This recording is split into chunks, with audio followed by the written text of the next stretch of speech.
জুডল্যান্ড চ্যানেলটিতে সকলকে স্বাগত জানাই প্রিয় বন্ধু ও শিক্ষার্থীরা। আজকের ভিডিওটিতে আমরা চ্যুতি কী এবং চ্যুতির বিভিন্ন গাঠনিক উপাদান সম্পর্কে আলোচনা করব। প্রথমেই জানব চ্যুতি কী। ভূ আলোড়নের ফলে ভূত্বকের বিভিন্ন অংশে সংকোচন বা সংনমন চাপ এবং টান বা প্রসারণ চাপের সৃষ্টি হয়। এর ফলে ভূত্বকের একাধিক ফাটল ও দ্বারনের সৃষ্টি হয়। এই ফাটল বা দ্বারনের একদিকের শিলাস্তূপ অপর দিকের শিলাস্তূপের তুলনায় উলম্ব, অনুভূমিক বা তির্যকভাবে উত্থিত হয় বা অবনমিত হলে তাকে চ্যুতি বলে। অর্থাৎ ভূপৃষ্ঠ আছে, ভূপৃষ্ঠের উপরিভাগে ভূ আলোড়নের ফলে ফাটল তৈরি হলো। ফাটল তৈরি হওয়ার পরবর্তীতে শিলাখণ্ডের একদিকের অংশ, দুটি শিলাখণ্ড একই সঙ্গে অবস্থান করছিল, একদিকের অংশ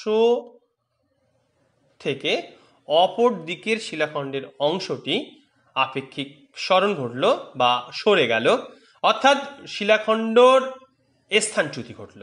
একটি শিলাখণ্ড থেকে অপর শিলাখণ্ডটি কি একই জায়গায় থাকছিল, পরবর্তীতে সরে গেল, অর্থাৎ স্থানচ্যুত হলো। তাহলে একটা শিলাখণ্ড থেকে অপর শিলাখণ্ড যদি স্থানচ্যুত হয়, হয় উঠে গেল বা নেমে গেল বা তির্যকভাবে সরে গেল, তখন তাকে চ্যুতি বলছে। আমাদের পৃথিবীতে অবস্থিত সবচেয়ে বৃহত্তম যে চ্যুতি, সেটি আমেরিকা যুক্তরাষ্ট্রের ক্যালিফোর্নিয়া রাজ্যে অবস্থিত, নাম তার সান আন্দ্রিয়াস চ্যুতি। চ্যুতির গাঠনিক উপাদান। চ্যুতির বিভিন্ন অঙ্গ প্রত্যঙ্গকে চ্যুতির গাঠনিক উপাদান বলে। প্রথমে আমরা জানব চ্যুতি রেখা। যে অনুভূমিক রেখা বরাবর চ্যুতি ঘটে, তাহলে যে রেখা বরাবর চ্যুতিটা ঘটছে মানে একদিকে শিলাস্তর থেকে অন্যদিকে শিলাস্তরটা কি সরে যাচ্ছে, অর্থাৎ যে রেখা বরাবর চ্যুতিতল ও ভূপৃষ্ঠ একে অন্যকে ছেদ করে তাকেও চ্যুতি রেখা বলে। তাহলে ভূপৃষ্ঠ এবং চ্যুতিতল, ভূপৃষ্ঠ এবং চ্যুতিতল যে রেখা বরাবর একে অপরকে ছেদ করছে, যে রেখা বরাবর চ্যুতিতল এবং ভূপৃষ্ঠ ছেদ করছে, সেই রেখাটাকে বলা হচ্ছে চ্যুতি রেখা। এই চ্যুতি রেখা সরল হতে পারে, আবার বাঁকা বা বক্রও হতে পারে। চ্যুতিতল কি? এখানে আমরা দেখতে পাচ্ছি একটা তল বরাবর একদিকের বাঁ দিকের যে শিলাখণ্ড থেকে ডান দিকের শিলাখণ্ডটা বসে গিয়েছে, একটা তল বরাবর নেমে গিয়েছে। যে তল বরাবর এই চ্যুতি সম্পন্ন হয়, মানে একদিকে শিলাখণ্ড থেকে অন্যদিকে শিলাখণ্ডটি সরে যায়, যে তল বরাবর, সেই তলটাকে বলা হয় চ্যুতিতল। এই চ্যুতিতল শিলাস্তরে প্রবল ঘর্ষণের প্রভাবে সৃষ্ট আঁচড় কাটা দাগযুক্ত এবং মসৃণ হলে তখন তাকে সিলিকেন সাইট বলা হবে। তাহলে শিলাস্তরের প্রবল ঘর্ষণের প্রভাবে সৃষ্ট আঁচড় কাটা দাগযুক্ত মসৃণ চ্যুতিতলকে সিলিকেন সাইট বলে। এবারে যদি বলা হয় চ্যুতি ব্রেক্সিয়া কি, বলা হচ্ছে কোনো কোণযুক্ত শিলাচূর্ণে পরিপূর্ণ অমসৃণ চ্যুতিতলকে চ্যুতি ব্রেক্সিয়া বলে।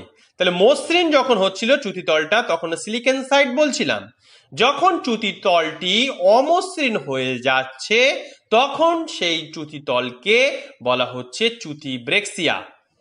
আবার চ্যুতিতলে যদি অগভীর মাটির স্তর তৈরি হয়ে যায় বা অগভীর মাটির স্তর দ্বারা চ্যুতিতলটি যদি ঢাকা থাকে বা আচ্ছাদিত হয়, তখন সেই চ্যুতিতলকে বলা হবে ফ্লুকন। আবার পাউডারের মতো শিলাকণা পূর্ণ চ্যুতিতলকে বলা হয় গুজ। এবারে আসবো আমরা আয়াম। যে রেখা বরাবর চ্যুতিতল অনুভূমিক তলকে ছেদ করে তাকে আয়াম বলে।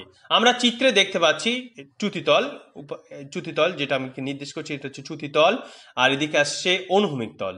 তাহলে চ্যুতিতল আর অনুভূমিক তল পরস্পর একটা রেখা বরাবর মিশেছে দেখতে পাচ্ছি।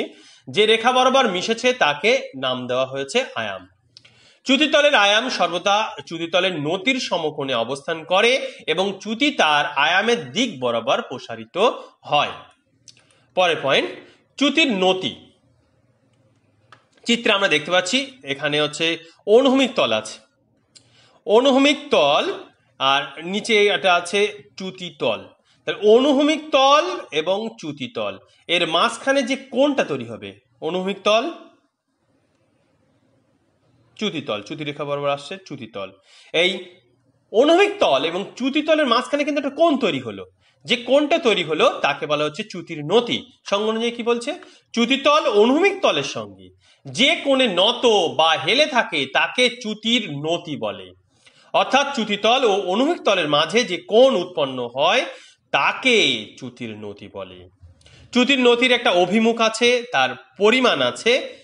চ্যুতির নতি ও চ্যুতি কোণের সমষ্টি সর্বদা 90 ডিগ্রি হয়। এখানে আমরা দেখতে পাচ্ছি উলম্ব তলের সঙ্গে চ্যুতিতল যে কোণ করে আছে এটা চ্যুতির কোণ, চ্যুতির কোণ, এই চ্যুতির কোণ, তারপরে হচ্ছে চ্যুতির নতি। চ্যুতিতলের সঙ্গে উলম্ব তলের একটা কোণ হচ্ছে চ্যুতির কোণ, আর চ্যুতিতলের সঙ্গে অনুভূমিক তলের একটা কোণ হচ্ছে চ্যুতির নতি। এই দুটোকে যদি চ্যুতির কোণ প্লাস চ্যুতির নতি সমান হচ্ছে 90 ডিগ্রি।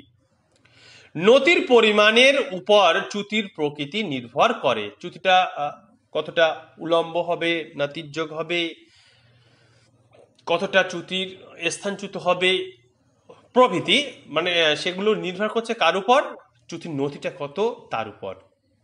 এই চ্যুতির নতি কতটা তা আমরা পরিমাপ করব, তা কিসের সাহায্যে করব, ক্লাইনোমিটার ও এসরে কম্পাসের সাহায্যে শিলাস্তরের নতির পরিমাপ করা হয়। তাহলে দুটো যন্ত্র এখানে বলছে, কম্পাস একটা ক্লাইনোমিটার আর হচ্ছে এসরে কম্পাস, এর সাহায্যে শিলাস্তরের নতি আমরা পরিমাপ করি। এবার আসে চ্যুতির কোণ। পূর্বেই বলেছি যে চ্যুতি তলের উলম্ব তল, এই ক্ষয় স্থান থেকে একটা নিচের দিকে উলম্ব তল টানা হয়েছে, এই উলম্ব তলের সঙ্গে চ্যুতি তলের মাঝখানে কিন্তু একটা কোণ তৈরি হচ্ছে। তাহলে উলম্ব তলের সঙ্গে চ্যুতি তলের মাঝখানে যে কোণটা তৈরি হলো সেটাকে বলা হচ্ছে চ্যুতির কোণ। চ্যুতি কোণ হলো চ্যুতি তলের কৌণিক পরিমাপ, এটা একটা কৌণিক মাপ।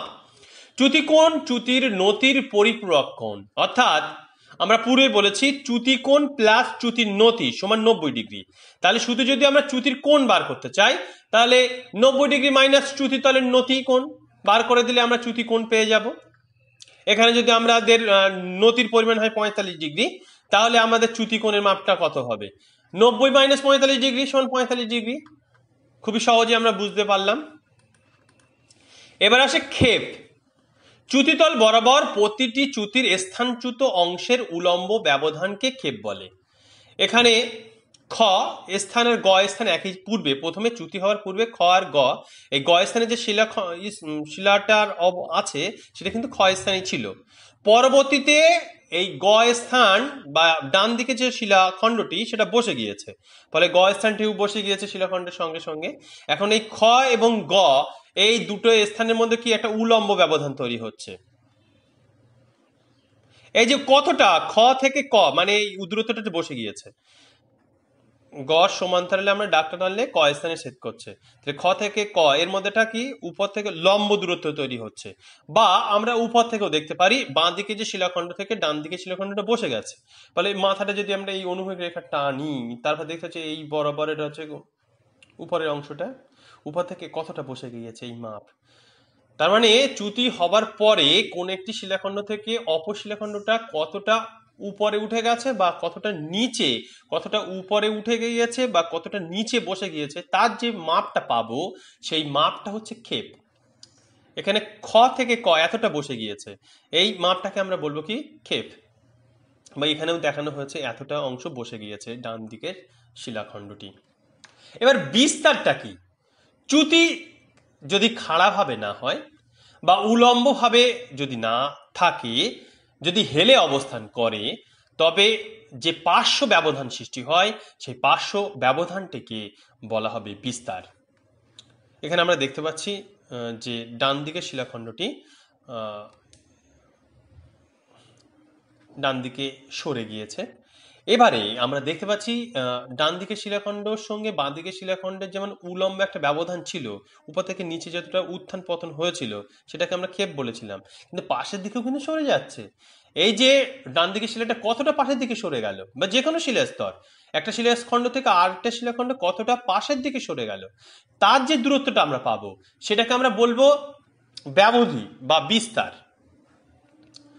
তাহলে পার্শ্ব ব্যবধান একটা শিলাখণ্ড থেকে আরেকটা শিলাখণ্ড কতটা পাশের দিকে সরে গেল চ্যুতির পরে, সেটা হচ্ছে বিস্তার বা ব্যবধি। আর উপর থেকে কতটা নিচে নামলো বা নিচে থেকে কতটা উপরে উঠলো, এর মধ্যে যে ব্যবধান থাকছে সেটাকে বলা হচ্ছে ক্ষেপ। দেখে নেব ঊর্ধ্বক্ষেপ এবং অধক্ষেপ। উলম্ব বা হেলানো চ্যুতিতলের ক্ষেত্রে স্থানচ্যুত দুটি ভূখণ্ড একই উচ্চতায় থাকে না। এখানে আমরা দেখতে পাচ্ছি দুটো ভূখণ্ড কিন্তু একই উচ্চতায় থাকছে না। চ্যুতিতল বরাবর যে খণ্ডটি আপেক্ষিকভাবে অন্য খণ্ড অপেক্ষা উঁচুতে অবস্থান করে তাকে ঊর্ধ্বক্ষেপ বলে। এখানে বাঁ দিকের অংশটা কিন্তু উঁচুতে অবস্থান করছে এবং ডান দিকের অংশটা কিন্তু নিচুতে অবস্থান করছে, তাই বাঁ দিকের অংশটাকে আমরা স্বাভাবিকভাবে ঊর্ধ্বক্ষেপ বলবো এবং বাঁ দিকের অংশটাকে আমরা অধক্ষেপ বলবো। ঊর্ধ্বক্ষেপ, অধক্ষেপ। এবার আসি ঝুলন্ত প্রাচীর বা ঊর্ধ্বস্তূপ নিয়ে। চ্যুতিতলের উপরে অবস্থিত শিলাস্তরের অংশকে ঝুলন্ত প্রাচীর বা ঊর্ধ্বস্তূপ বলে। ঊর্ধ্বক্ষেপ অধক্ষেপের সঙ্গে ঝুলন্ত প্রাচীর বা ঊর্ধ্বস্তূপটাকে কিন্তু মেলানো হবে না, এখানে কিন্তু খুব মনোযোগ দিয়ে শুনতে হবে। এখানে আমরা দেখতে পাচ্ছি চ্যুতিতল, খ গ বরাবর হচ্ছে চ্যুতি রেখা, এই রেখা বরাবর যে তলটা থাকছে সেটা চ্যুতিতল। এই চ্যুতিতলটাকে আমাদের ভালো করে লক্ষ্য রাখতে হবে। এই চ্যুতিতলের উপরে, চ্যুতিতলের উপর কে চাপ দিয়ে আছে? এখানে বাঁ দিকের শিলাস্তরটা বসে গিয়েছে ঠিকই, কিন্তু এ কিন্তু চ্যুতিতলের উপরে অবস্থান করছে। ডান দিকের শিলাস্তরটা বসে গিয়েছে ঠিকই, অধস্তূপ ঠিকই, কিন্তু এ কিন্তু চ্যুতিতলের উপরে অবস্থান করছে। চ্যুতিতলের উপরে যেটা অবস্থান করবে তাকে বলা হবে ঝুলন্ত প্রাচীর। এই অংশটা এখানে হয়তো বসে গেছে, কিন্তু এটা যদি উপরের দিকে উঠে যেত তাহলেও কিন্তু এটা ঝুলন্ত প্রাচীরই থাকতো। কেন? শিলাস্তরের যে অংশটা চ্যুতিতলের উপরে চাপ প্রয়োগ করে থাকবে তাকে আমরা ঝুলন্ত প্রাচীর বলবো। এক্ষেত্রে চ্যুতিতলের উপরে থেকে শিলাস্তর ঝুলন্ত অবস্থায় আছে বলে মনে হয়। এবারে জানবো পাদমূল প্রাচীর সম্পর্কে বা অধস্তূপ সম্পর্কে। চ্যুতিতল পূর্বে বলেছি, চ্যুতিতল, এই চ্যুতিতলের নিচে কোন শিলাস্তরটা অবস্থান করছে আমাদের ভালো করে লক্ষ্য করতে হবে। চ্যুতিতলের নিচে যে শিলাস্তরটি থাকবে তাকে অধস্তূপ বা পাদমূল প্রাচীর বলে। আমাদের মূল লক্ষ্য রাখতে হবে চ্যুতিতলের ওপরে কে চাপ দিয়ে আছে তাকে বলবো ঝুলন্ত প্রাচীর, এবং চ্যুতিতলের নিচে শিলাস্তরটাকে আমরা বলবো পাদমূল প্রাচীর। তাহলে আজকে আমরা চ্যুতির বিভিন্ন গাঠনিক উপাদানগুলি জানলাম। জেনেছিলাম চ্যুতি রেখা, যে রেখা বরাবর চ্যুতি সম্পন্ন হচ্ছে তাকে চ্যুতি রেখা বলা হচ্ছিল। চ্যুতি তল, যে তল বরাবর চ্যুতি সম্পন্ন হয় তাকে চ্যুতি তল বলা হচ্ছিল। চ্যুতি তল আর অনুভূমিক তল যে রেখা বরাবর স্পর্শ করছিল তাকে আয়াম বলা হয়। আবার এই অনুভূমিক তল এবং চ্যুতি তলের মাঝখানে যে কোণ সৃষ্টি হয় তাকে চ্যুতির নতি বলে। আবার উলম্ব তলের সঙ্গে চ্যুতি তল যে কোণ সৃষ্টি করে তাকে চ্যুতির কোণ বলে। চ্যুতি তলের ওপরে যে শিলাস্তরটি থাকে তাকে ঝুলন্ত প্রাচীর, চ্যুতি তলের নিচে যে স্তূপটি থাকে বা শিলাস্তরটি থাকে তাকে পাদমূল প্রাচীর বলে। কোন একটি শিলাস্তর থেকে অপর শিলাস্তর কতটা উপর নিচে হয়েছে তার ব্যবধানকে ক্ষেপ, এবং কতটা পাশের দিকে চলে গিয়েছে তার ব্যবধানকে বিস্তার বা ব্যবধি বলে। তাহলে চ্যুতির বিভিন্ন গাঠনিক উপাদান সম্পর্কে আলোচনা করা হলো। পরবর্তীতে চ্যুতির শ্রেণীবিভাগ সম্পর্কে আলোচনা করা হবে। সবার আগে পরের ভিডিওটি পাওয়ার জন্য জিওড লার্ন চ্যানেলটি সাবস্ক্রাইব করে বেল আইকনটিতে চাপ দিয়ে রাখতে ভুলবেন না। সমগ্র ভিডিওটি দেখার জন্য অসংখ্য ধন্যবাদ।